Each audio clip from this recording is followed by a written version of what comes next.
Hi అండి, నేను మీ Vahini. Welcome to our channel Tarak Vahini TET and DSC. ఈ ఛానల్లో ఏపీ టెట్ డిఎస్సి సిలబస్పై ఎవ్రీడే వీడియో క్లాసెస్ అనేవి ఉంటాయి. సో ఇప్పటి వరకు మనం మ్యాథ్స్కి సంబంధించి అయితే 3rd క్లాస్ నుంచి 7th క్లాస్ వరకు each and every sum చెప్పేసాము.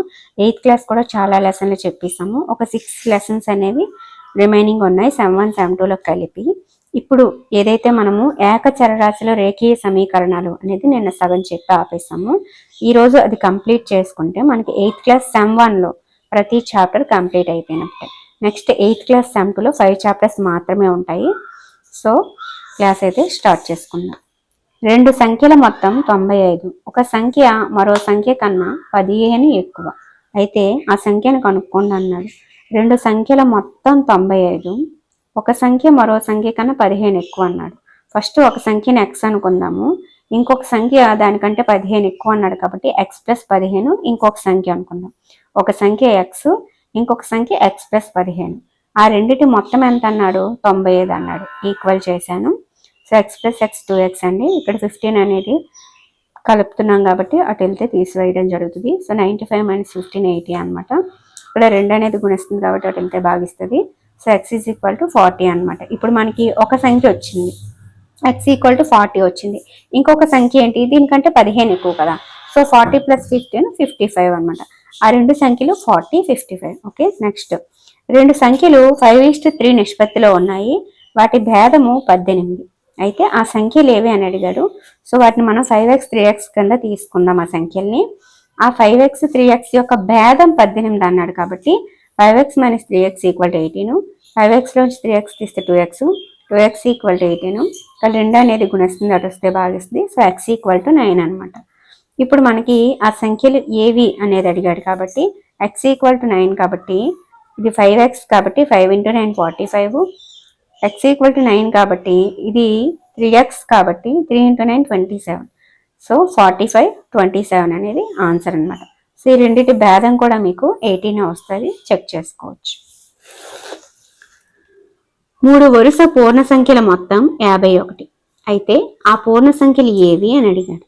So 3 వరుస పూర్ణ సంఖ్యల్ని X, X plus 1, X plus 2 అనుకుందాం. So X, X plus 1, X plus 2 ఈ 3 వరుస పూర్ణ సంఖ్యల మొత్తం 51 అన్నాడు. ఈక్వల్ చేశాను. ఇప్పుడు సింప్లిఫై చేద్దాం. X plus X plus X 3x, 1 + 2 3 అనమాట. ఈ 3 అనేది ఇక్కడ కలుపుతున్నాం కాబట్టి అటు వెళ్తే తీసివేయడం జరుగుతుంది. సో 51 - 3 48. 3 అనేది ఇక్కడ గుణిస్తుంది కాబట్టి ఇటు వస్తే భాగిస్తుంది. సో 16 × 3 = 48. సో x = 16 అనమాట. ఇప్పుడు మనకి ఒక నెంబర్ వచ్చింది. సో x = 16 వచ్చింది. ఇంకొక నెంబర్ ఏంటి? x + 1, x + 2 కదా. x + 1 17, x + 2 18 అనమాట. సో ఆ 3 సంఖ్యలు ఏంటి? 16, 17, 18. ఓకేనా. నెక్స్ట్ 8 యొక్క 3 వరుస గుణిజాల మొత్తం ఎంత అని అడిగాడు. ఇలా ఇచ్చినప్పుడు ఎలా చేయాలనేది నేను మీకు నిన్నే చెప్పాను. ఏ నెంబర్ ఇచ్చి దాని గుణిజం అడుగుతాడో సో అవి కలుపుకుంటూ వెళ్ళిపోవడం. ఫస్ట్ ఎక్స్ తీసుకుంటారు, దాని తర్వాతది ఎక్స్కి 1 8 కలుపుతారు, దాని తర్వాత ఎక్స్కి 2 8 కలుపుతారు. అలా కలుపుకుంటూ వెళ్ళిపోతారు.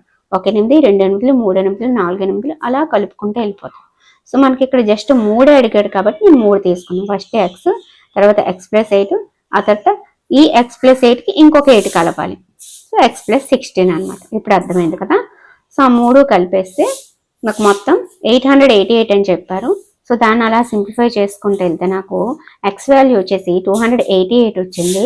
సో ఫస్ట్ వాల్యూ 288, రెండో వాల్యూ ఎక్స్ ప్లస్ 8 కాబట్టి 288 + 8 296, మూడో వాల్యూ ఎక్స్ ప్లస్ 16 కాబట్టి 288 + 16 304 అనమాట. సో ఆ 8 యొక్క 3 వరుస గుణిజాలు మొత్తం 888 అయితే ఆ గుణిజాలు ఏవి అని అడిగాడు. సో ఇక్కడ వచ్చాయి. ఫర్ ఎగ్జాంపుల్ ఇక్కడ 9 అని ఇచ్చాడు అనుకో, ఎక్స్, ఎక్స్ ప్లస్ 9, దీనికి మళ్ళీ 9 కలపాలి, ఎక్స్ ప్లస్ 18 అవుతుంది. లేదు 10 ఇచ్చాడు అనుకో, X, X plus 10, X plus ఈ ఎక్స్ ప్లస్ 10కి ఇంకొక 10 కాబట్టి ఎక్స్ ప్లస్ 20 అలా చేసుకోవడమేనమాట. ఓకే, నెక్స్ట్ ఆరోహణ క్రమంలో 3 వరుస పూర్ణ సంఖ్యలను తీసుకొని వాటిని వరుసగా 2, 3, 4లతో గుణించి కూడగా 74 వస్తుంది. ఆ సంఖ్యలను కనుక్కోండి అన్నారు. సో ఫస్ట్ అయితే వరుస పూర్ణ సంఖ్యలు తీసుకోవాలి. X, X plus 1, X plus 2 తీసుకున్నాం. తీసుకొని 2, 3, 4లతో గుణించమన్నాడు. గుణించేసి ఆ తర్వాత వాటిని కలిపితే 74 వస్తుంది అన్నాడు. ఇంకొకటి ఇచ్చాడు ఇక్కడ ఆరోహణ క్రమం అని, కాబట్టి చిన్న నుంచి పెద్దకి వేసుకున్నాం. అదే అవరోహణ క్రమం అన్నాడు అనుకో, రివర్స్లో వేసుకోవాలి. x+2 x+1 x అని రివర్స్లో వేసుకోవాలన్నమాట. ఓకేనా? సో x+1 x+2ని వరుసగా 2, 3, 4లతో గుణించమన్నాడు. xని 2తో గుణిస్తే 2x, x+1ని 3తో గుణిస్తే 3x+3, x+2ని 4తో గుణిస్తే 4x + 8 అనమాట. అయిపోయింది కదా. ఇప్పుడు ఈ మూడింటిని కలిపితే ఎంత వస్తుంది అన్నాడు మనకి? 74 అన్నాడు. So 2x + 3x + 3 + 4x + 8 = 74. So దీన్ని సింప్లిఫై చేసుకుంటే మనకి x = 7 వచ్చింది అనమాట. ఓకేనా? మనకి ఏమొచ్చింది? x = 7 వచ్చింది. వాడు ఏం అడిగాడు? ఆ 3 సంఖ్యలు ఏవో అడిగాడు. సో x = 7 ఫస్ట్ది వచ్చింది. తర్వాత x+1 కాబట్టి 7 + 1 8 అవుతుంది. ఆ తర్వాత x+2 కాబట్టి 7 + 2 9 అవుతుంది. సో ఆన్సర్ వచ్చేసి 7, 8, 9 నెంబర్స్ అన్నమాట. ఓకే, నెక్స్ట్ చూద్దాము. రాహుల్ మరియు హరుణ్ల వయస్సు 5:7 నిష్పత్తిలో ఉన్నాయి. అయితే 4 సంవత్సరాల తర్వాత వారి వయస్సులు మొత్తం 56 సంవత్సరాలు. అయితే ప్రెసెంట్ ఏజ్ ఎంత అని అడిగాడు. సో మనకి రాహుల్ది 5 కాబట్టి 5x అనుకుంటాము. అలాగే హరుణ్ది 7 కాబట్టి 7x అని అనుకుంటాము. సో ఇతనిది 5x, ఇతనిది 7x, అది అలా ఉంచండి. 4 సంవత్సరాల తర్వాత ఎంత అని అడిగాడు కాబట్టి దీనికి ఒక 4 కలపాలి, దీనికి ఒక 4 కలపాలి. సో 5x + 4 7x + 4 అయింది కదా. ఇప్పుడు ఏమన్నాడు? వారి వయస్సులు మొత్తం 56 అన్నాడు. So 5x + 4 + 7x + 4 = 56. దీన్ని సింప్లిఫై చేసుకుంటే మనకి x = 4 వచ్చింది. ఇప్పుడు మనకి ప్రెసెంట్ ఏజ్లు కావాలి. ఇవి 4 సంవత్సరాల తర్వాత ఏజ్లు. ప్రెసెంట్ ఏజ్లు అంతా 5x 7x. సో 5 × 4 20, 7 × 4 28 అనమాట. 20, 28 వాళ్ళ ఏజ్లు. ఓకేనా? అర్థమైంది కదా. ఫస్ట్ ఇలా నిష్పత్తులు ఇచ్చినప్పుడు 5x 7x అనుకుంటాం. ఎన్ని సంవత్సరాల తర్వాత అంటున్నాడు, ఎన్ని సంవత్సరాల ముందు అంటున్నాడు అని చూసుకోవాలి. ముందు అన్నాడు అనుకో, ఆ 5x లేదా 7xకి ఆ నెంబర్ని తీసేస్తారు. తర్వాత అన్నాడు అనుకో, కలిపేస్తారు అంతే. ఓకే, నెక్స్ట్ మీరు పార్ట్ 1 క్లాస్ చూసిన తర్వాత ఇది చూస్తే క్లారిటీగా ఉంటుంది. ఓకేనా? బేసిక్స్ అని అందులో చెప్పాను. నెక్స్ట్, ఒక తరగతిలో బాలురు బాలికలు 7:5. అయితే బాలుర సంఖ్య బాలికల సంఖ్య కన్నా 8 ఎక్కువ. తరగతిలో మొత్తం విద్యార్థులు ఎంత అని అడిగాడు. వాళ్ళు ఏ నిష్పత్తిలో ఉన్నారు? 7:5. సో 7x 5x వేసుకుండాలి, అలా ఉంచండి పక్కన. తర్వాత ఏం చెప్పాడు లెక్కలో? బాలుర సంఖ్య బాలికల సంఖ్య కన్నా 8 ఎక్కువ. కాబట్టి బాలికల సంఖ్యని x అనుకుంటే బాలుర సంఖ్య దీనికంటే 8 ఎక్కువ అన్నాడు. క్లారిటీగా లెక్క చదవాలి ఫస్ట్, సరేనా? బాలుర సంఖ్య బాలికల సంఖ్య కన్నా 8 ఎక్కువ, దీనికంటే 8 ఎక్కువ. సో బాలుడిని x + 8గా తీసుకున్నాం. ఇప్పుడు ఈ 7:5 ఈ x + 8 x ఈక్వలే కదా. 7:5 రేషియోలో ఉన్నాయి, సంఖ్యలుగా ఉందే అన్నాడు. సో ఆ రెండింటిని ఈక్వల్ చేసి మనము x వాల్యూ ఫస్ట్ కనుక్కుందాం. 7:5 = ఇది 7 అంటే ఏంటి? బాలురు. సో బాలురు ప్లేస్లో బాలురు వేయాలి. x + 8 x వేసాం. ఇప్పుడు 7:5ని 7/5గా, x + 8:xని x + 8/xగా రాసుకోవచ్చు. నెక్స్ట్, ఈ 5 అటు వెళ్తుంది, ఈ x ఇటు వస్తుంది. x ఇటు వస్తే గుణించింది 7x అయింది. 5 అటు వెళ్తే గుణించింది 5 × x 5x, 5 × 8 40. ఇప్పుడు దీన్ని సింప్లిఫై చేసుకుంటే మనకి x = 20 వచ్చేసింది. సో వాళ్ళు ఎంతమంది ఉన్నారో మనకి ఇప్పుడు తెలుసు అనమాట. x ఎవరు? బాలికలు. బాలికలు ఎంతమంది ఉన్నారు? 20 మంది ఉన్నారు. బాలురు x + 8 ఎంతమంది ఉన్నారు? 28 మంది ఉన్నారు. మనకేం అడిగారు? మొత్తం విద్యార్థుల సంఖ్య ఎంత అని అడిగారు. కాబట్టి ఈ 20, 28 కలిపిస్తే 48. మొత్తం విద్యార్థులు 48 మంది ఉన్నారు. అందులో బాలికలు 20, బాలురు 28 మంది ఉన్నారు. అది 7:5 రేషియోలో ఉంది. అయిపోయిందా? ఓకే, నెక్స్ట్ చూద్దాం. బైచుంగ్ తండ్రి బైచుంగ్ తాత కన్నా 26 సంవత్సరాలు చిన్న మరియు బైచుంగ్ కన్నా 29 ఇయర్స్ పెద్ద. ఆ ముగ్గురు వయస్సులు మొత్తం 135. అయితే వారి వయస్సులు ఎంత అన్నాడు. సో బైచుంగ్ ఫస్ట్ తీసుకుందాం x అని. బైచుంగ్ తండ్రి 29 ఇయర్స్ పెద్ద అన్నాడు కాబట్టి x + 29 తండ్రి అవుతాడు. ఆ తండ్రి కంటే ఇంక తాత 26 సంవత్సరాలు పెద్ద ఉన్నాడు. అంటే తాత కంటే తండ్రి 26 సంవత్సరాలు చిన్న అంటే తండ్రి కంటే తాత 26 సంవత్సరాలు పెద్దనే కదా, అంటే తండ్రిది x+29 అయితే తాతది ఇంకా అంతకి 26 సంవత్సరాలు ఎక్కువ. ఒకసారి చూద్దాం. సో బైచుంగ్ని మనము ఎక్స్ అనుకుందామండి. తండ్రి బైచుంగ్ కంటే 29 సంవత్సరాలు పెద్ద అన్నారు కాబట్టి x+29 అనుకుందాం. తాత కంటే తండ్రి 26 సంవత్సరాలు చిన్న అన్నాడు, అంటే తాత ఏజ్ ఈ ఏజ్కి కంటే ఇంక 26 సంవత్సరాలు పెద్దోడు అనమాట కదా. కాబట్టి తండ్రి ఏజ్ అయితే ఏదైతే ఉందో x+29 దానికి ఇంకొక 26 కలిపాను. ఇక్కడ మనకి తండ్రి తాత కంటే 26 సంవత్సరాలు తక్కువ అన్నాడు కదా, కాబట్టి మనము తాతకి 26 కలిపాం అంతే. సో టోటల్ మనకి 135 అన్నారు. సో x+29 x+29+26 ఈ మొత్తం వయసులు 135. వీటిని సింప్లిఫై చేసుకుంటూ వెళ్ళిపోతే మనకి x 17 ఇయర్స్ వస్తుంది. ఎలాగో కూడా చూద్దాం. x 3x అండి, ఓకేనా. 29 29 26 కలపండి. ఆ కలిపిన దాన్ని అటు పంపించేసి తీసివేయండి. ఇక్కడ 3x ఉంటుంది, 3 అటు వెళ్ళి భాగిస్తుంది. సో x అయితే 70. ఇప్పుడు మనకి బైచుంగ్ ఏజ్ వచ్చింది కదా, బైచుంగ్ తండ్రిది కావాలి కాబట్టి బైచుంగ్ తండ్రి ఏజ్ x+29 అనమాట. So 17+29 46 years. తాత ఏజ్ x+29+26 29+26 అంత 55 కదా, కాబట్టి x+55 17+55 అంతా 72 ఇయర్స్. సో తాత 72 ఇయర్స్, తండ్రి 46 ఇయర్స్, బైచుంగ్ ఏమో 17 ఇయర్స్. సో మొత్తం కలిపితే 135 ఇయర్స్. ఇప్పుడు ఈ 72 ఇయర్స్ 46 ఇయర్స్, తాత కంటే తండ్రి ఎంత చిన్నవాడు, 26 సంవత్సరాలు చిన్నవాడు. అర్థమవుతుందా? బైచుంగ్ కంటే తండ్రి 29 ఇయర్స్ పెద్దవాడు. సరిపోయిందా? ఓకేనా, ఇది లెక్క అనమాట. సో ఇలా మనము ఎవరిని ఎక్స్ అనుకోవాలి, దేనికి ఎంత కలపాలనేది లెక్క 1కి 2 సార్లు చదివితే గానీ అర్థం కాదు. ఓకే. 15 ఇయర్స్ తర్వాత రవి వయస్సు అతని ప్రస్తుత వయస్సుకు 4 రెట్లు. అయితే రవి ప్రస్తుత వయస్సు ఎంత అన్నాడు. సో రవి వయస్సుని ఎక్స్ అనుకుంటే 15 ఇయర్స్ తర్వాత ఏమవుతుందండి, x+15 అవుతుంది. ఈ x+15 అనేది అతని ప్రస్తుత వయసుకి 4 రెట్లు అన్నాడు. సో 4x అన్నమాట. ప్రస్తుత వయస్సు ఇది 15 సంవత్సరాలు. ఇది ఈ 15 సంవత్సరాలు ఇది ఇప్పటికి 4 రెట్లు ఉంటుంది అన్నాడు. అర్థమవుతుంది కదా. సో 4x వేసుకున్నాను.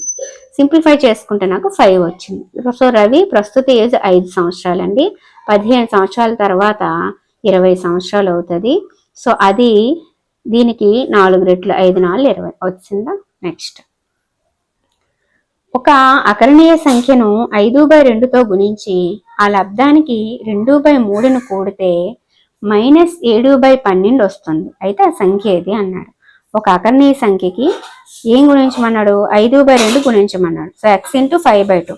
ఆ గుణించినగా వచ్చిన దానికి 2/3ని కలపమన్నాడు. కలిపాను. కలిపితే ఏమొచ్చింది అన్నాడు, -7/12 అంటున్నాడు.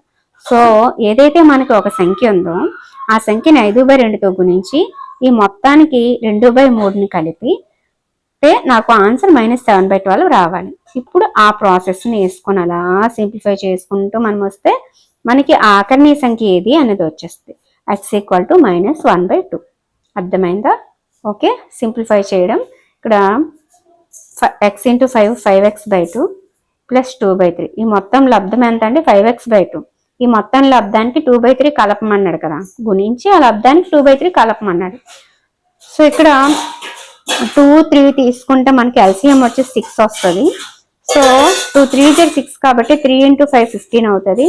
3 2 6 కాబట్టి 2 × 2 4 అవుద్ది. ఇది ఎలా చేసాం, ఇది చిన్న చిన్న విషయాలు బేసిక్స్ అన్ని కూడా ఆల్రెడీ మనము చెప్పేసి ఉన్నాం అనమాట.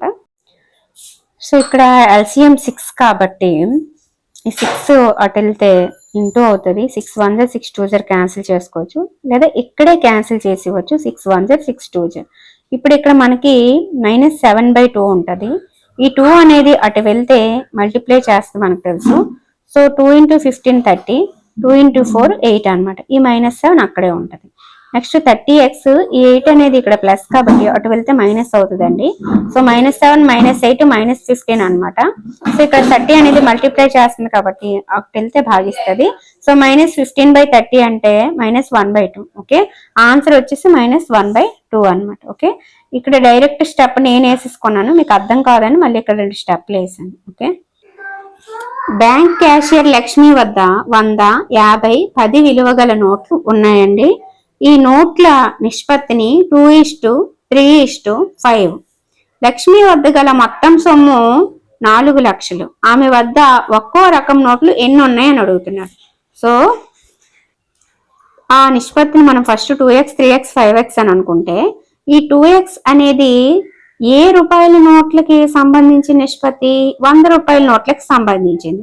సో ఇలా నోట్ల లెక్కలు ఇచ్చినప్పుడు ఎలా చేయాలనేది ప్రీవియస్ వీడియోస్ లో మీకు నేను క్లియర్ గా చెప్పాను. ఇప్పుడు ఒకసారి చూద్దాం. 2x అనేది 100 రూపీస్ నోట్లకు సంబంధించిన కాబట్టి 2x × 100 చేస్తాము. ఆ తర్వాత 3x అనేది 50 రూపీస్ నోట్లకి సంబంధించిన నిష్పత్తి కాబట్టి 3x × 50. నెక్స్ట్ 5x అనేది 10 రూపీస్ నోట్లకి సంబంధించిన నిష్పత్తి కాబట్టి 5x × 10. సో వీటి మొత్తం ఎంత అని మనకు అన్నాడు అంటే 4 లక్షలు. కాబట్టి వీటన్నిటిని కలిపేసి ఈజ్ ఈక్వల్ టు 4 లక్షలు చేసుకుందాం. So 2x × 100 200x, 3x × 50 150x, 5x × 10 50x. So వీటిని మొత్తాన్ని మనం సింప్లిఫై చేసుకుంటే కనుక 400x = 4 lakhs వస్తుంది. సో ఈ 400 అనేది ఇక్కడ మల్టిప్లై చేస్తుంది కాబట్టి దీన్ని తీసుకొచ్చేద్దాము, భాగిస్తుంది. సో 2 సున్నాలు పోతాయి, 4000/4 మిగులుతుంది. 4 1ల ఇక్కడ 4000 అయిపోయింది కదా. సో x = మనకి 1000 అనమాట. ఇక్కడ x వాల్యూ మనకి 1000 వచ్చింది కాబట్టి మనకి 2x, 3x, 5x అనేది తెలుసండి. సో 2x అంటే 2 × 1000 2000, 3x అంటే 3 × 1000 3000, 5x అంటే 5 × 1000 5000. ఇప్పుడైతే ఇవి మనకు వచ్చాయి. సో 2000 అనేది 100 రూపాయల నోట్లు, 3000 అనేది 50 రూపాయల నోట్లు, 5000 అనేది 10 రూపాయల నోట్లు అనమాట. ఓకేనా, ఒక్కో రకం నోట్లు ఎన్ని ఉన్నాయి అన్నాడు. 100 రూపాయల నోట్లు 2000 ఉన్నాయి, 50 రూపాయల నోట్లు 3000 ఉన్నాయి, 10 రూపాయల నోట్లు 5000 ఉన్నాయి. సో మొత్తానికి మనకి 4 లక్షల అమౌంట్ ఉంది. ఓకే, నెక్స్ట్ నా వద్ద 300 రూపాయల సొమ్ము ఉంది. 1, 2 మరియు 5 రూపాయల నాణాల రూపంలో అది ఉంది. అయితే 2 రూపాయల నాణాల సంఖ్య 5 రూపాయల నాణాల సంఖ్యకి 3 రెట్లు. మొత్తం నాణాల సంఖ్య 160. ఒక్కో రకం నాణాలు నా వద్ద ఎన్ని ఉన్నాయని అడుగుతున్నాడు. సో ఫస్ట్ మనకి 1, 2, 5 రూపాయల నాణాలు అన్నారు. అయితే ఇంకొకటి చెప్పారు, 2 రూపాయల నాణాల సంఖ్య 5 రూపాయల నాణాల సంఖ్యకి 3 రెట్లు అన్నారు. సో 5 రూపాయల నాణాల సంఖ్య x అనుకుంటే ఈ 2 రూపాయల నాణాలు అనేవి ఈ సంఖ్యకి 3 రెట్లు కాబట్టి 3x వేసుకున్నాం. ఇప్పుడు 1 రూపాయల నాణాలు ఎన్ని ఉన్నాయో నాకు తెలియదు, కానీ మొత్తం తెలుసు 160. ఆ 160లోంచి ఈ రెండింటిని తీసిస్తే నాకు 1 రూపాయి నాణ్యం వచ్చేస్తుంది కదా. సో ఇక్కడ నాకు 1 రూపాయి నాణ్యం కావాలి అంటే ఏదైతే మనకు మొత్తం నాణ్యాల సంఖ్య 160 ఉందో 5 రూపాయల నాణ్యాలని 2 రూపాయల నాణ్యాలని కలిపేసి 160లోంచి తీసిస్తే 1 రూపాయి నాణ్యం వస్తుంది అనమాట. కాబట్టి 160 - 3x + x అలా ఉంచుకున్నాను. ఇది 5 రూపాయల నాణ్యాల కోసం, ఇది 2 రూపాయల నాణ్యాల కోసం, ఇది 1 రూపాయి నాణ్యం కోసం. ఇప్పుడు నాకు తెలిసిన విషయం ఏంటంటే మొత్తం నాణ్యాల సంఖ్య 160. అది ఏ రేషియోలు ఇచ్చాడు? 1:2:5 ఇచ్చాడు. అంటే x, 2x, 5x రేషియోలో నాణ్యాల రూపంలో ఉన్నాయి. సో సంఖ్య మనకి 160 అనమాట కదా. కాబట్టి x + 2x + 5x వేసుకుందాం. 1:2:5 రేషియోలో నాణ్యాలు ఉన్నాయి. మొత్తం నాణ్యాల సంఖ్య 160 కాబట్టి సో x + 2x + 5x = 160. ఇక్కడ మనకి 8x = 160, x = 2. కాబట్టి x = 20. అంటే ఇక్కడ మనకి x వాల్యూ వచ్చింది. సో x అంటే ఏంటి ఇక్కడ మీరు గమనించాలి. x అంటే 5 రూపాయల నాణ్యాలు, అంటే 5 రూపాయల నాణ్యాలు మనకు వచ్చాయి. ఇప్పుడు 2 రూపాయల నాణ్యాలు అంటే ఏంటి? ఇక్కడ అనుకున్నాం 3 రెట్లని 3x. కాబట్టి 2 రూపాయల నాణ్యాలు 3x కాబట్టి 3 × 20 60 నాణ్యాలు. అంటే ఇప్పుడు నా దగ్గర 5 రూపాయల నాణ్యాలు 20 నాణ్యాలు ఉన్నాయి, 2 రూపాయల నాణ్యాలు 60 నాణ్యాలు ఉన్నాయి. మరి ఇప్పుడు నాకు ఏం కావాలి? 1 రూపాయి నాణ్యాలు కావాలి. 1 రూపాయి నాణ్యం అంటే ఎంత అనుకున్నాము? ఇక్కడ అనుకున్నామా 1 రూపాయి నాణ్యం అని? అందులో ప్రతిక్షేపిద్దాం. So 160 minus 3x plus X అంటే 4x. 160 minus 4 into 20 80. 160లోంచి 80 తీస్తే 80 ఉందన్నమాట. అంటే ₹1 నాణాలు 80 నాణాలు ఉన్నాయి, ₹5 నాణాలు 20 నాణాలు ఉన్నాయి, ₹2 నాణాలు 60 నాణాలు ఉన్నాయి. మీరు గమనిస్తే మొత్తం కలిపితే 160 నాణాలు వచ్చాయా? వచ్చాయి. ఇప్పుడు మనకి ఏం అడిగాడు? లెక్కేం అడిగాడు? ఒక్కో రకం నాణాలు ఎన్ని ఉన్నాయి అన్నాడు. ఎన్ని ఉన్నాయి తెలిసిపోయిందా? ₹5 నాణాలు 20 ఉన్నాయి, ₹2 నాణాలు 60 ఉన్నాయి, ₹1 నాణ్యం 80 ఉంది. మొత్తం 160 నాణాలు వచ్చాయి. ఓకేనా? సో ఇదన్నమాట. ఓకే, వాడు మనకి ₹300 సొమ్ము ఉంది కదా. ఇప్పుడు మనం కౌంట్ చేసినా సరే 300 వచ్చేస్తా చూడండి. ₹5 నాణాలు 20 ఉన్నాయా అంటే 20 ఇంటూ 5 ఎంత? 100 అన్నమాట. ₹100. ₹2 నాణాలు 60 ఉన్నాయి అంటే ఎంత? 2 6 12, ₹120. తర్వాత ఇది 100, ఇది 120 ఎంత? 220 అయిపోయింది. అది 220 అయిపోతే ₹1 నాణ్యం 80 ఉంది. మొత్తం ఎంత? ₹300 వచ్చిందా? అంటే మనం చేసిన లెక్క కరెక్టే కదా. ఇలా కూడా చెక్ చేసుకోవాలి. ఓకే, నెక్స్ట్ ఒక వ్యాసరచన పోటీలో గెలిచిన వారికి ₹100, గెలవని వారికి ₹25 ఇవ్వాలని చెప్పి వాళ్ళు నిర్ణయించుకున్నారు. అయితే బహుమతులకు పంచవలసిన మొత్తం ₹3000 ఉంది. పోటీలో మొత్తం పాల్గొన్న వాళ్ళు 63 మంది. అయితే గెలుపొందిన వారి సంఖ్య ఎంత అని అడిగాడు. గెలుపొందిన వారిని మనం ఎక్స్ అనుకుందాం, మనకు తెలియదు. కానీ ఒకటి తెలుసు, గెలిచిన వాళ్ళకి ఎంత ఇవ్వాలి? ₹100 ఇవ్వాలనుకున్నాం. సో వారి విలువ ఎంత? X into 100 100x. ఇప్పుడు గెలవని వాళ్ళు మనకు తెలియదు. గెలవని వాళ్ళు తెలియాలంటే ఏం చేయాలి? మొత్తంలోంచి గెలిచిన వాళ్ళని తీసేయాలి. 63 మైనస్ ఎక్స్. ఇంకొకటి కూడా తెలుసు మనకి, వాళ్ళ విలువ ఎంతో తెలుసు. ఎలా తెలుసు? గెలవకపోతే ₹25 ఇస్తానన్నారు కదా. కాబట్టి 63లోంచి ఎక్స్ తీసిస్తే గెలవని వాళ్ళు వస్తారు. వాళ్ళకి ఒక్కొక్కరికి 25 ఇస్తారు కాబట్టి వాళ్ళ విలువ వచ్చేస్తుంది. సో మొత్తం అంతా మనకి 1575 మైనస్ 25x గెలవనోళ్ళు. గెలిచిన వాళ్ళు ఎంత? 100x. ఇప్పుడు మనకి మొత్తం ఎంత ఇవ్వాలో తెలుసు, 3000 మన దగ్గర ఉందని తెలుసు. కాబట్టి ఈ గెలుపొందినోళ్ళు ఈ గెలవనోళ్ళు కలిపేసి 3000 వేసుకుంటాం. So 100x plus 1575 minus 25x is equal to 3000 వేసుకుంటాం. అలా మనము సింప్లిఫై చేస్తే మనకి ఎక్స్ వాల్యూ వచ్చింది ఎంత? 19. ఇప్పుడు దీన్ని బట్టి మనం కనిపెట్టవచ్చు. ఎందుకు? గెలుపొందిన వాళ్ళు ఎక్స్ కాబట్టి ఆ 19 మందికి ఒక్కొక్కరికి ₹100 ఇవ్వాలనుకున్నాం కాబట్టి 19 మంది అమౌంట్ 19 ఇంటూ 100 1900 ఇచ్చేస్తాం. ఇప్పుడు గెలవని వాళ్ళ సంఖ్య తెలిసిపోద్ది. ఎందుకు? మొత్తం 63 కాబట్టి 63లోంచి గెలిచిన వాళ్ళు 19 మంది తీసేస్తే 44 మంది. ఇప్పుడు మనకి గెలిచిన వాళ్ళకి ఇచ్చిన అమౌంట్ వచ్చింది, గెలవని వాళ్ళ సంఖ్య వచ్చింది. మీరు ఇంకా చెక్ చేసుకోవాలంటే 44 ఇంటూ 20 ఇచ్చేయండి. ఆ వచ్చిన వాల్యూ 1900 కలిపిస్తే 3000 వచ్చేస్తుంది. ఓకే, సో ఎంత వస్తుంది అంటే 1100 వస్తుంది. 1100 ప్లస్ 1900 3000. ఓకేనా? అయిపోయిందా? నెక్స్ట్, రెండు సమాసాల విలువల సమానత్వమే సమీకరణము. ఇప్పుడు ఎక్సర్సైజ్ 2.3 చూద్దాము. 2x/3 plus 1 is equal to 7x/15 plus 3 అండి. సో ఇక్కడ మనకి ఏమీ లేదు కాబట్టి ఇది అటు వెళ్ళి గుణించేసి మొత్తానికి 3 హారంగా సెటిల్ అయిపోద్ది. సో 2x ప్లస్ 3/3, ఇది 15 ఇంటూ 3 145 కాబట్టి బై 15 హారంగా సెటిల్ అయిపోద్ది. ఇక్కడ వరకు బాగానే ఉంది. నెక్స్ట్ ఏమవుతుంది అంటే 3 1 0 3 5 0 క్యాన్సిల్ అయిపోయి మరి ఇక్కడ 5 ఉండి 8 చేస్తుంది, అటు పట్టుకెళ్ళిపోయాము. సో ఇక్కడ భాగిస్తుంది కాబట్టి ఇటు వచ్చి గుణిస్తుంది. ఈ 7x ప్లస్ 45 అలానే ఉంది. So 5 into 2x 10x, 5 into 3 15, ఇది అలానే ఉంది. ఇప్పుడు ఈ 7x అనేది ఇటు వచ్చేస్తే 10x మైనస్ 7x 3x అవుతుంది. ఈ 15 అనేది అటు వెళ్ళిపోతే 45 మైనస్ 15 30 అవుతుంది. ఎక్స్ వాల్యూ నాకు 10 వచ్చేసింది. అయిపోయిందా? ఓకే, ఒక రెండంకెల సంఖ్యలోని అంకెల భేదం 3. అంకెలని తారుమారు చేయగా వచ్చే ఆ సంఖ్యకి కలిపితే 143 వస్తుంది. అయితే ఆ సంఖ్య ఏంటి అని అడిగాడు. ఇక్కడ క్లియర్గా మనం ఒకటి వినాలి. రెండంకెల సంఖ్య అన్నాడు. ఆ సంఖ్యలోని అంకెల భేదం 3 అన్నాడు. అంకెలను తారుమారు చేయగా వచ్చే ఆ సంఖ్యను ఈ సంఖ్యకి కలిపితే 143 వస్తుంది అన్నాడు. ఇది క్లారిటీగా ఉన్నారు. ఇప్పుడు చూద్దాం. ఆ రెండు అంకెల సంఖ్యని b+3గా రాసుకుందాం. అదేంటి మేడం b+3 ఏంటి అని అనుకోవచ్చు. అక్కడ ఏం చెప్పాడు, అంకెల భేదం 3 అన్నాడు. అంటే దీనికి దీనికి భేదం 3 అన్నాడు. అలాగే రెండు అంకెల సంఖ్య అన్నాడు. అంటే ఇది ఒకట్ల స్థానము, ఇది పదుల స్థానం కింద వేసుకున్నాం. ఓకేనా? సో పదుల స్థానంలో 3 ఎక్కువ ఉంది దీనికి. సో b+3 వేసుకున్నాం.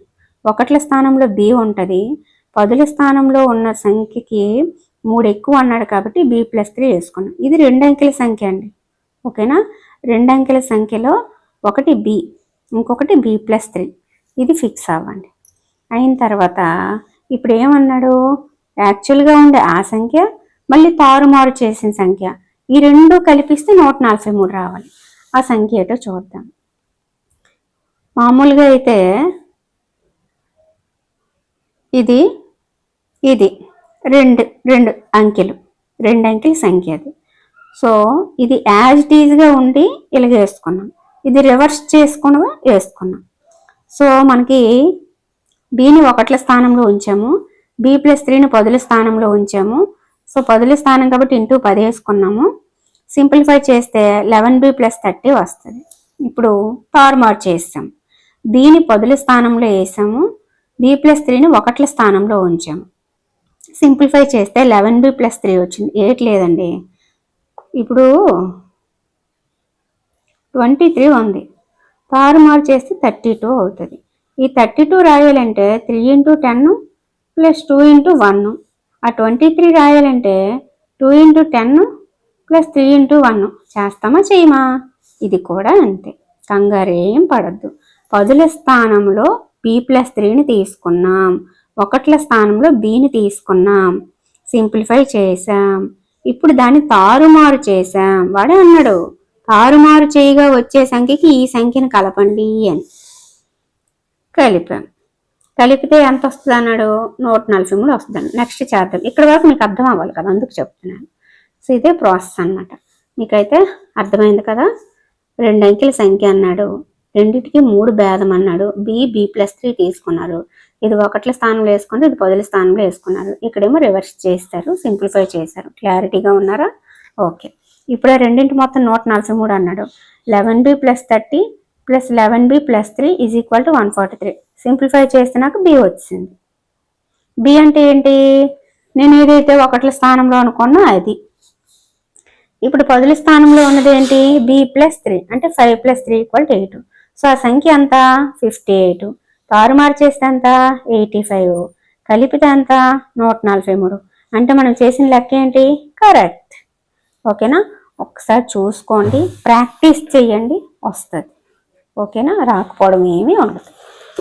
నెక్స్ట్, అమీనా ఒక సంఖ్యను తలుచుకొని దాని నుంచి 5/2ని తీసివేసి వచ్చిన ఫలితాన్ని 8చే గుణించింది. ఇప్పుడు వచ్చిన ఈ ఫలితము తను తలుచుకున్న సంఖ్యకి 3 రెట్లు. అయితే ఆ సంఖ్య ఏది అన్నాడు. ఏదో ఒక సంఖ్య తలుచుకుందంట. సో మనకి ఏది తలుచుకుందో తెలియదు కాబట్టి x అనుకోండి. దాంట్లోంచి 5/2ని తీసిందంట. ఓకే, తీసింది. ఇప్పుడు ఈ మొత్తం ఫలితాన్ని 8తో గుణించిందట. సరే, గుణించింది. ఇప్పుడు ఆ వచ్చిన ఫలితము తలుచుకున్న సంఖ్యకి 3 రెట్లట. తలుచుకున్నది ఏంటో తెలియదు, x అనుకున్నాము, దానికి 3 రెట్లు అంటే 3x. క్లారిటీగా ఉన్నారా? ఇప్పుడు సింప్లిఫై చేస్తే ఆన్సర్ వచ్చేస్తా. x నుంచి 5/2 తీస్తే మొత్తానికి 8 గుణిస్తే వచ్చింది 3 రెట్లు 3x. సో అలా మనం సింప్లిఫై చేసుకుంటూ వెళ్తే మనకి వచ్చేసింది. మీరు ఒకసారి 4ని ఎక్కడ వేసి చేసుకున్నా సరే ఇక్కడ వచ్చే వాల్యూ అనేది 4కి 3 రెట్లు ఉంటుంది. ఒకసారి ట్రై చేయండి. 4 - 5/2 చేయండి. 2 4 = 8, 8 - 5 3, 3/2, 2 1 = 2 4 = 3 4 = 12. వాల్యూ 4కి 12 3 రెట్లు. అయిపోయిందా? క్లారిటీ. నెక్స్ట్, ఒక ధన సంఖ్య మరో సంఖ్యకి 5 రెట్లు.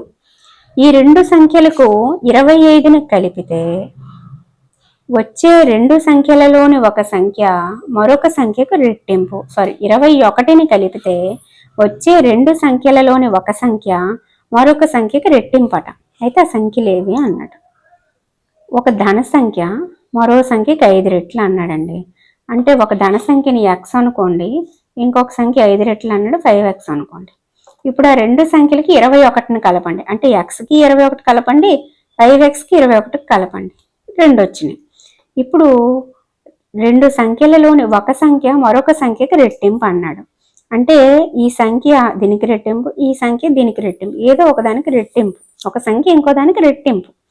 సో ఇక్కడ మనకి వాల్యూస్ని బట్టి చూస్తే ఇది కొంచెం పెద్దగా ఉంది కాబట్టి మేబీ దీనికి రెట్టింపు అయ్యి ఉండొచ్చు. కాబట్టి 2 × x + 21. ఇప్పుడు సింప్లిఫై చేశాను, వాల్యూ వచ్చేసింది 7. కానీ మనకి ఒక సంఖ్య మరో సంఖ్యకి 5 రెట్లు అన్నాడు. ఒక సంఖ్య వచ్చింది, 5 రెట్ల సంఖ్య 35. So x 7, 5x 35. చూసారా, అయిపోయిందా? ఒక రెండు అంకెల సంఖ్యలోని అంకెలు మొత్తం 9. అంకెలను తారుమారు చేయగా వచ్చే సంఖ్య ఆ సంఖ్య కన్నా 27 ఎక్కువ. అయితే ఆ రెండు అంకెల సంఖ్య ఏదని అడిగాడండి. ఇందాక నేను మీకు చెప్పాను కదా, సేమ్ లెక్క. కాకపోతే మీరు ఏం చేస్తారంటే, ఇక్కడ భేదం అన్నాడు కాబట్టి b+3 తీసుకున్నారు, అక్కడ మొత్తం అన్నారు కాబట్టి 9 - b తీసుకుంటారు అంతే. ఓకేనా, 9 - b తీసుకుంటారు. భేదం అంటే b+3, మొత్తం అంటే 9 - b తీసుకుంటారు. మిగతా ప్రాసెస్ అంతా సేమ్ ఇలానే చేసేస్తారు. ఒక్కసారి ట్రై చేయండి, మీకు ఆన్సర్ కూడా చూపిస్తాను. కానీ ఒకసారి ట్రై చేస్తే ఇలాంటివి చేయడానికి ఈజీగా ఉంటుంది అనమాట. సో ఈ ప్రాసెస్ అయితే మీకు అర్థమైంది కదా. సో ఇక్కడ చేశాను చూడండి. సో 9 - b అని 2 తీసుకున్నానండి. 9 - b అనే 2 నెంబర్స్ తీసుకున్నాను. ఒకసారి దీన్ని పదుల స్థానంలో ఉంచాను, ఇంకొకసారి ఒకట్ల స్థానంలో ఉంచాను, అంటే తారుమారు చేశాను. ఇప్పుడు నాకు 2 నెంబర్లు వచ్చేసాయి. వాటిని ఆ రెండిట్లో తారుమారు చేసింది 27 ఎక్కువ అన్నాడు. ఏది తారుమారు చేశాను? ఇది తారుమారు చేశాను. కాబట్టి దీనికంటే ఇది 27 ఎక్కువ అన్నాడు. సో +27 చేశాను. అలా సింప్లిఫై చేసుకుంటూ వచ్చిస్తే నాకు b వాల్యూ 3 వచ్చిందండి. b వాల్యూ 3 వచ్చింది. కాబట్టి ఇక్కడ మనం వేసేసుకుంటే మనకి 36 వచ్చింది. ఓకేనా. సో 3 + 6 9. వాడు అడిగింది మొత్తం 9 అనే కదా అడిగాడు. ఆ రెండు అంకెల మొత్తం 9 అన్నాడు, మనకు వచ్చింది. సో ఆ నెంబర్ ఏంటి అంటే 36. ఓకేనా, అర్థమైపోయింది కదా. ఓకే, ఒకసారి మీరు ట్రై చేయండి, సింప్లిఫై చేయండి, ప్రాక్టీస్ చేయండి. ఓకే, నెక్స్ట్ చూద్దాము. ఒక రెండు అంకెల సంఖ్యలోని ఒక అంకె మరో అంకెకి 3 రెట్లు. ఈ రెండు అంకెల సంఖ్యలోని అంకెలను తారుమారు చేయగా వచ్చే సంఖ్యను ఆ సంఖ్యకి కలిపితే 88 వస్తుంది. అయితే ఆ సంఖ్య ఏది అని అడిగాడు. ఆ రెండు అంకెల సంఖ్య ఒకటి x అయితే దానికి ఇంకొకటి 3 రెట్లు అన్నాడు, కాబట్టి 3x తీసుకున్నాను. ఇంకొకటి తారుమారు చేయమన్నాడు, సో 3x x వేసుకున్నాను. మీకు తెలుసు కదా, పదుల స్థానం లేదంటే దానికి ఇంటూ 10 చేయాలి. సో ఇక్కడ పదుల స్థానంలో x ఉంది, ఇంటూ 10 చేశాను. ఇక్కడ పదుల స్థానంలో 3x ఉంది, ఇంటూ 10 చేశాను. ఇప్పుడు వాడన్నది ఏంటంటే, ఏదైతే మనకు మామూలు నెంబర్ ఉందో, తారుమారు చేసిన నెంబర్ ఉందో, ఆ రెండింటినీ కలిపితే 88 వచ్చింది అన్నాడు. కాబట్టి ఆ రెండు కలిపి 88కి = చేస్తాను. నాకు x వాల్యూ వచ్చేసింది. దీన్ని బట్టి x 3x వచ్చేస్తుంది కదా. x2 అంటే 3x ఎంత? 6. అంటే ఆ సంఖ్య 26. తారుమారు చేస్తే 62. రెండు కలిపితే 88. ఓకేనా. నెక్స్ట్, శోభో తల్లి వయస్సు శోభో ప్రస్తుత వయస్సుకి 6 రెట్లు. 5 సంవత్సరాల తర్వాత శోభో వయస్సు అతని తల్లి యొక్క ప్రస్తుత వయసులో 1/3 వంతు. అయితే వారి ప్రస్తుత వయస్సులు ఎంత అని అడిగాడు. ఫస్ట్ శోభో వయసుని x వేసుకోండి, ప్రస్తుత వయస్సు. 5 సంవత్సరాల తర్వాత అంటాడు, అంటే 5 + x లేదా x + 5 అలాగ ఉంచండి. శోభో వయస్సు తల్లి వయసుకు 6 రెట్లు అన్నాడు. సారీ, శోభో వయస్సు కంటే తల్లి వయసు 6 రెట్లు అన్నాడు. కాబట్టి x × 6 6x. దీన్ని కూడా 5 ఇయర్స్ తర్వాత అంటే 6x + 5. సో ఇక్కడ శోభో వయసు 5 సంవత్సరాల తర్వాత 5 + x, తల్లి వయసు 6x + 5. ఇప్పుడు మనకి ఏమడిగాడు? ప్రస్తుత వయస్సులో 1/3 వంతు అన్నాడు కదా. కాబట్టి శోభ 5 సంవత్సరాలు ఉన్న వయస్సులో తల్లి ప్రస్తుత వయస్సులో 1/3 క్లారిటీగా వినాలండి, కన్ఫ్యూజ్ అవ్వద్దు. ఇక్కడ 3 లేదు, కంగారు పడద్దు. శోభ 5 సంవత్సరాల తర్వాత ఉన్న వయస్సు తల్లి ఉన్న ప్రస్తుత వయస్సులో 3వ వంతు. ఈ 5 + x అనేది ఈ 6xలో 3వ వంతు. అర్థమైందా? ఇప్పుడు క్లారిటీకి వచ్చేసారు. ఇక్కడ 3 భాగిస్తుంది కాబట్టి అటు వెళ్తే గుణిస్తుంది. So 15x + 3x = 6x. ఈ 3x అటు పంపిస్తే 6x - 3x 3x. సింప్లిఫై చేస్తే నాకు శోభ వయస్సు 5 సంవత్సరాలు, తల్లి వయస్సు 5 × 6 30 years. అయిపోయిందా క్లారిటీ? నెక్స్ట్, మహోలి గ్రామంలో ఒక పాఠశాలకు కేటాయించిన దీర్ఘచతురస్ర స్థలం యొక్క పొడవు వెడల్పులు 11:4 నిష్పత్తిలో ఉన్నాయి. గ్రామ పంచాయతీ వారు కంచె వేయుటకు మీటర్కి 100 చొప్పున 75,000 ఖర్చు చేస్తే ఆ స్థలం కొలతలు కనుక్కోండి అన్నాడు.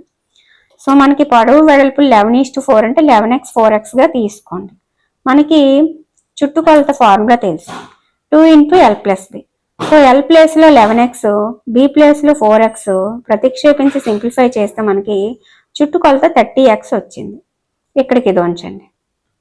ఇప్పుడు ఇక్కడ ఏమి ఇచ్చాడు? మీటర్కి 100 రూపాయలు చొప్పున అన్నాడు. కాబట్టి మనకి ఏదైతే 30x వచ్చిందో, చుట్టుకొలత వచ్చిందో దానికి ఇంటూ 100 చేస్తే మనకి ఎంతకు వచ్చేయిందట? 75,000 ఖర్చు అయిందంట. కాబట్టి చుట్టుకొలత ఎంత ఉందో ప్రతి మీటర్కి 100 అన్నాడు కాబట్టి 30x × 100 చేస్తే 75,000 ఖర్చు అయింది. అర్థమైంది కదా? ఇప్పుడు దాని ఆధారంగా x వాల్యూ కనుక్కున్నాను. x వచ్చేసింది కాబట్టి l అయిన 11x, b అయిన 4x వచ్చింది. అర్థమైందా? ఇలాంటివి ఇచ్చినప్పుడు చాలా జాగ్రత్తగా గమనించాలి. అక్కడ వాడు మనకి 75,000 ఖర్చు అవుతుంది అన్నాడు అంటే కంచె వేస్తున్నాడు అంటే చుట్టుకొలతని అర్థం చేసుకోవాలి. కంచె వేస్తాడు అంటే చుట్టుకొలత. సో చుట్టుకొలత కనుక్కొని ఇక్కడ మనకి చుట్టుకొలత 30x మీటర్లు వచ్చింది కాబట్టి మీటర్కి 100 అన్నాడు కాబట్టి 30x × 100 చేసి దానికి = చేసిస్తే x వాల్యూ వస్తుంది. దాని ఆధారంగా పొడవు వెడల్పు కనుక్కోవడం. ఓకే. చొక్కా గుడ్డ మీటర్ 50 రూపాయలు అండి. ప్యాంటు గుడ్డ మీటర్ 90 రూపాయలు ఒక షాపులో. ఇప్పుడు హసన్ అనే వ్యక్తి వెళ్ళాడు. 2 రకాల స్కూల్ యూనిఫామ్ బట్టలు కొనాలనుకున్నాడు. అతనికి ప్రతి 3 మీటర్ల చొక్కాకి 2 మీటర్ల ప్యాంట్ కొనాలి. అలా ఆ బట్టలను వరుసగా అతను 12%, 10% లాభాలకి షాప్ కూడా అమ్మాలి. అతను మొత్తం అమ్మకం 36,600 అయితే అతను కొన్న ప్యాంట్ బట్ట ఎంత అవతలోడు కొన్నది అని అడుగుతున్నాడు. సో ఇప్పుడు చూద్దాం. ఫస్ట్ 3 మీటర్ల చొక్కా గుడ్డ మనకు కావాలి. మనకు 1 మీటర్కి ఎన్ని రూపాయలు తెలుసు? 50 రూపాయలు. అంటే 150 రూపాయలు అవుతుంది చొక్కాకి. 2 మీటర్ల ప్యాంట్ కావాలి అంటే 180 రూపాయలు అవుతుంది. 1 మీటర్కి 90 కదా. సో ప్యాంట్కి 190 రూపాయలు. వాడు ఏమన్నాడు? చొక్కాకి 12% లాభము, ప్యాంట్కి 10% లాభం అన్నాడు. సో ఇక్కడ 150 రూపీస్ ఇంకా 10% లాభంకి అమ్మాలి అంటే అందులో 10% అంటే 12% అంటే చొక్కా 12% కదా. 12% అంటే 150 × 12/100 18 రూపీస్ లాభంకి. అంటే మొత్తం మీద చొక్కా మెటీరియల్ అమ్మకపు ధర 168కి అమ్మితేనే 12% లాభం వస్తుంది. నెక్స్ట్ 2 మీటర్ల ప్యాంట్ ఖరీదు 180 రూపాయలు కాబట్టి ఇందులో మనకి ఇంకా 10% లాభం రావాలి. సో 180 × 10/100 అంటే ఇది కూడా నాకు 18 రూపాయలు. అంటే 180 కంటే ఇంకా 18 కలిపి అమ్మితేనే నాకు 10% లాభం వస్తుంది. కాబట్టి 198కి అమ్మాలి. ఇప్పుడు 3 మీటర్ల చొక్కా ప్లస్ 2 మీటర్ల ప్యాంటు ఎంత కొనాలి? 168 + 190 360 వరకు కొనాలి. అంటే మొత్తం అమ్మకపు వెల మనకి ఎంత ఇచ్చాడు? 36,600 ఇచ్చాడు కదా. 36,600 ఇచ్చాడు. మనము ఒక జత 360 వరకు అమ్మాము కాబట్టి ఎన్ని యూనిట్లు అమ్మాడో ఇప్పుడు తెలిసిపోతుంది. మొత్తం 36,600 ఒక యూనిట్కి 366 చెల్లిస్తే 100 జతలు అమ్మాడన్నమాట. సో ఇది మీకు క్లారిటీగా అర్థమైంది. ఇప్పుడు అందులో ప్యాంట్లు ఎన్నో తెలుసుకోండి. ఓకేనా? ఓకే, చూద్దాం. 100 యూనిట్ల చొక్కా మెటీరియల్ 100 ఇంటూ ఒక చొక్కాకి 3 మీటర్లు అంటే 300. 100 యూనిట్ల ఫ్యాంట్కి, ఒక ఫ్యాంట్కి మనకి 2 మీటర్లు అవుద్దని తెలుసు. 100 ఇంటూ 2 200 యూనిట్లు. సో ఎంత బట్ట కొన్నాడో, ఇది 300, ఇది 200. ఇప్పుడు అర్థమైందా? క్లారిటీగా ఉన్నారా? ఓకేనా? క్లియరా? మళ్ళీ ఒకసారి చూస్తారా? 3 మీటర్ల చొక్కాకి యాక్చువల్గా అయితే 150 రూపాయలండి. కానీ 12% లాభంకి అమ్మాలంటే 168కి అమ్మాలి. 2 మీటర్ల ఫ్యాంట్కి 180 రూపాయలండి. కానీ 10% లాభంకి అమ్మాలంటే 198కి అమ్మాలి. ఇది 168, ఇది 198కి అమ్మితే ఒక జత చొక్కా ప్యాంట్కి 366 పెట్టి కొంటాడు. మనకి మొత్తం ఎంతో తెలుసు, 36,600. 36,600 బై మనం ఎంత కొంటున్నాం, 366 చేస్తే 100 యూనిట్లు అమ్మినట్టు. మరి ఆ 100లో చొక్కాకి ఎన్ని మీటర్లు అయింది, ప్యాంట్కి ఎన్ని మీటర్లు అయింది అని డౌట్ వస్తుంది. కాబట్టి 100 జతలు అమ్మాడు. అందులో చొక్కాకి 300 మీటర్లు వెళ్ళిపోయింది, ప్యాంట్కి 200 మీటర్లు వెళ్ళిపోయింది. ఓకేనా? అయిపోయిందా? ఓకే, అదన్నమాట విషయం. 100 జతల బట్టలు అమ్మాడు. ఆ 100 జతల్లో 300 మీటర్లు చొక్కాకి అయింది, 200 మీటర్లు ప్యాంట్కి అయ్యింది. ఇది వాడు మనకు అడిగిన లెక్క, మనం చేస్తాము. ఇది చేయడానికైతే నాకు చాలా టైం పట్టిందండి. ఇక్కడ మీకు సింపుల్గా చెప్పాను, కానీ ఆ నోట్స్ రాసేటప్పుడు అయితే బాబాయ్ ఎలా ఏంటి అనేది కాసేపు ఆలోచించి 2-3 రకాలుగా చేసి ఆ తర్వాత నోట్స్ రాశాను అనమాట. ఎందుకంటే ఇది రాదు ఫస్ట్ టైం, కానీ నోట్స్లో డైరెక్ట్ చేయలేదు. నెక్స్ట్ చూద్దాము. ఒక జింకల గుంపులో సగం పొలంలో మేస్తున్నాయి మరియు మిగిలిన వాటిలో 4లో 3వ వంతు ఆడుకుంటుంది.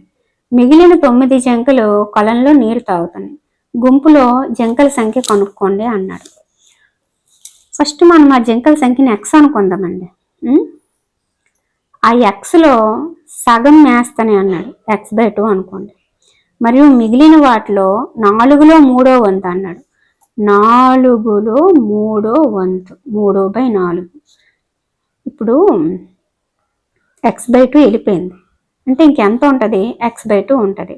ఆ x/2లో 4లో 3వ వంతు అన్నాడు. మీరు ఇక్కడ అర్థం చేసుకోవాలి లెక్క. ఫస్ట్ ఒక జింకల గుంపులో సగం పొలంలో మేస్తున్నాయి మరియు మిగిలిన వాటిలో 4లో 3వ వంతు, మిగిలింది x/2.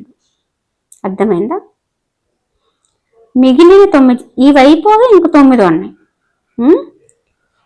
కొలంలో నీరు తాగుతున్నాయి. అయితే గుంపులో జింకల సంఖ్య అంత. ఇది మొత్తం జింకల సంఖ్య x అండి. అందులో సగం నీళ్ళకి వెళ్ళిపోయి, ఆ ఉన్ని సగంలో 4లో 3వ వంతు ఏమో ఏదో చేసుకుంటున్నాయి, ఆడుకుంటున్నాయి. ఇంకా 9 ఉన్నాయి. ఈ మొత్తం ఎంతో మనం ఇప్పుడు కనుక్కోవాలి. ఇది వేయడం రాకపోతే ఈ లెక్క తన్నుకున్న రాదు. తర్వాత చూద్దాం. ఇది సింప్లిఫై చేసుకుంటే 2 4s 8, 3 × 6 3x. నెక్స్ట్ ఇక్కడ మనకి 8 LCM వచ్చేస్తుంది. 2 4s 8 కాబట్టి ఆ 4ని ఈ xకి మల్టిప్లై చేస్తాము. 4x, ఇక్కడ 8 ఆల్రెడీ ఉంది కాబట్టి 3x అలాగే ఉంచేస్తాము. ఇక్కడ 8 9s 72. సింప్లిఫై చేస్తే నాకు మొత్తం జింకల సంఖ్య 72 అండి. ఆ 72లో ఇన్ని రకాలు పడ్డాయి అన్నమాట. ఓకేనా? నెక్స్ట్ చూద్దాము.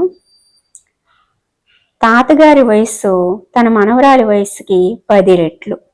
మనవరాలిది x అనుకోండి, తాతగారిది 10x వేసేయండి. అతను ఆమె కంటే 54 సంవత్సరాలు పెద్దోడు. వారి ప్రస్తుత వయస్సులు ఎంత? ఈ 10x x కంటే 54 సంవత్సరాలు పెద్దోడు అన్నాడు. అంటే ఇతని ఏజ్లోంచి ఈవిడిని తీసిస్తే 54 వస్తుంది. ఎందుకంటే ఇతను ఆవిడ ఉన్న ఏజ్ కంటే ఇంక 54 సంవత్సరాలు పెద్దోడు కదా, కాబట్టి తీస్తాను. సింప్లిఫై చేస్తే నాకు 6 వచ్చింది. 6 పాప ఏజు, తాతగారిది 60 సంవత్సరాలు. ఓకేనా? అమన్ వయస్సు అతని కొడుకు వయసుకి 3 రెట్లు అండి. 10 సంవత్సరాల క్రితం, క్రితం అంటే ఏం చెప్పాను, x-10 వేసేయడం. అతని వయసు కొడుకు వయసుకి 5 రెట్లు. వారి ప్రస్తుత వయసులు కనుక్కోండి అన్నాడు. సో నేను ఇక్కడ లెక్క చేశాను, మీరు ఒకసారి ప్రాక్టీస్ చేసి అది చూసి రాసుకోండి. ఓకేనా? ఈ స్టెప్ తర్వాత ఈ స్టెప్, ఆ స్టెప్ తర్వాత ఈ స్టెప్. ఓకే, సేమ్ లెక్క కాబట్టి చెప్పట్లేదు. ఓకేనా, రాసుకుంటున్నారా? ఓకే, నెక్స్ట్ చూద్దాం. x plus 7 minus 8x/3 equal to 17/6 minus 5x/2 simplify చేయమన్నారు. ఫస్ట్ దీని మొత్తానికి ఎల్సిఎం 3 వచ్చేస్తుంది. ఇక్కడ 3 ఇంటూ ఎక్స్ చేస్తారు, 3 ఇంటూ 7 చేస్తారు, సింప్లిఫై చేస్తారు. ఇక్కడ 6 2 రెండింటికి ఎల్సిఎం 6. ఇక్కడ 2 3 Z 6 కాబట్టి ఆ 3తో ఆ పైన ఉన్న 5కి మల్టిప్లై చేస్తాము. సింప్లిఫై చేస్తే మనకి x ఈక్వల్ టు -5 వచ్చింది. ఈ లెక్క కూడా మీరు ట్రై చేయండి. ఓకేనా? ఓకే, నెక్స్ట్ చూద్దాం. 0.25 ఇంటూ 4 అంటే 1 కదండి, 1F, అది కన్ఫ్యూజ్ అవ్వద్దు. 0.25 ఇంటూ 3 అంటే 0.75. సో ఇది 0.05 ఇంటూ 10 అంటే 0.5, 0.05 ఇంటూ 9 అంటే 0.45. సో అది అలా సింప్లిఫై చేస్తాను అనమాట. ఓకేనా, నెక్స్ట్ చూద్దామా? ఒకసారి నోట్ చేసుకోండి, ఒకసారి వీడియో ఆపేసి. Okay, next. అను మరియు రాజుల ప్రస్తుత వయస్సులు 4:5 నిష్పత్తిలో ఉన్నాయండి. 8 సంవత్సరాల తర్వాత వారి వయస్సుల నిష్పత్తి 5:6. అయితే వారి ప్రస్తుత వయస్సులు కనుక్కోండి అన్నారు. సో 4:5 కాబట్టి 4x 5x వేసుకున్నాను. 8 సంవత్సరాల తర్వాత అన్నాడు అంటే 4xకి ఇంకొక 8 సంవత్సరాలు యాడ్ చేయాలి, 5xకి ఇంకొక 8 సంవత్సరాలు యాడ్ చేయాలి. వీటి నిష్పత్తి 5:x అన్నాడు కాబట్టి ఈ 8 సంవత్సరాలు వచ్చిన వీటికి ఆ 5:x ఈక్వల్ చేయాలన్నమాట. So 4x plus 8/5x plus 8 equal to ఈ 5:6 5/6గా రాసుకున్నాం. సో సింప్లిఫై చేస్తే నాకు x ఈక్వల్ టు 8 వచ్చింది. సో అను ఏజ్ 4x కాబట్టి 4 into 8 32 years. రాజు ఏజ్ 5x కాబట్టి 5 into 8 40 years. వాళ్ళిద్దరు age 30 to 40. Okay, next. Hari మరియు హ్యారీల వయస్సు 5:7 నిష్పత్తిలో ఉన్నాయి. 4 సంవత్సరాల తర్వాత వారి వయస్సుల నిష్పత్తి 3:4. వారి ప్రస్తుత వయస్సులు కనుక్కోండి అన్నారు. నేను చేశాను, మీరు నోట్ చేసుకోండి. ఎందుకు ఈ ఏకచరరాశుల రేఖీ సమీకరణలు మొత్తం లెక్కలు చెప్పలేదంటే ఇప్పుడు మీకు అర్థమే ఉంటుంది. ఒకటే ప్రాసెస్లో చాలా ఎక్కువ లెక్కలు ఉన్నాయి, అందుకని అందులో ఏరి మనకు అవసరమైనవని చెప్పాను అనమాట. ఓకేనా, ఏది మిస్ చేయలేదు, అలాగని వేస్టేజ్ చెప్పట్లేదు, ఎందుకంటే టైము లేదు. వాళ్ళు ఫిబ్రవరిలో నోటిఫికేషన్ ఆల్రెడీ అనౌన్స్ చేసేసారు. ఓకే, అర్థమైంది కదా, నోట్ చేసుకున్నారా? ఓకే. ఒక అకరణీయ సంఖ్య యొక్క హారము దాని లవం కంటే 8 ఎక్కువ, లవాన్ని 17 ఎక్కువ చేసి హారాన్ని 1 తగ్గించిన వచ్చే సంఖ్య 3/2 అయితే ఆ అకరణీయ సంఖ్యను కనుక్కోండి అన్నారు. ఒక అకరణీయ సంఖ్య హారము దాని లవం కంటే 8 ఎక్కువ. సో లవాన్ని ఫస్ట్ లవాన్ని x అనుకున్నానండి, హారము లవం కంటే 8 ఎక్కువ అన్నాడు, x plus 8 వేసాను. ఇప్పుడు లవాన్ని 17 ఎక్కువ చేయమన్నాడు, ప్లస్ 17 వేసాను. నెక్స్ట్ ప్లస్ అండి. తర్వాత హారాన్ని 1 తగ్గించమన్నాడు, -1 వేసాను. ఇప్పుడు ఆ వచ్చే ఫలితం అట 3/2 అంట, కాబట్టి ఈజ్ ఈక్వల్ టు 3/2 వేసాను. ఇప్పుడు సింప్లిఫై చేశాను, నాకు ఆన్సర్ వచ్చింది. సో మీరైతే నోట్ చేసుకోండి. ఇప్పుడు అర్థమైపోయింది కదా, ఇదన్నమాట. మీకు ఇప్పుడు 8th క్లాస్ సెమ్ 1 ప్రతి లెసన్ చెప్పేసినట్టే. ఓకేనా, 8th క్లాస్ సెమ్ 2లో ఇంకొక 5 చాప్టర్స్ ఉన్నాయి, అవి కూడా ఖచ్చితంగా మీకు చెప్పేస్తాను, ఎందుకంటే మీకు మ్యాథ్స్ చాలా ఇంపార్టెంట్ కాబట్టి. ఫిబ్రవరిలో డిఎస్సి నోటిఫికేషన్ కాబట్టి. ఓకేనా, మనకి టెట్ రిజల్ట్ కూడా ముందుగానే ఇచ్చేస్తారంట. 19ని ఇస్తాను అనేది 9కి వచ్చేసింది. ఎప్పుడు ఏం జరిగిపోద్దో తెలియదు కాబట్టి అలర్ట్గా ఉండాలి.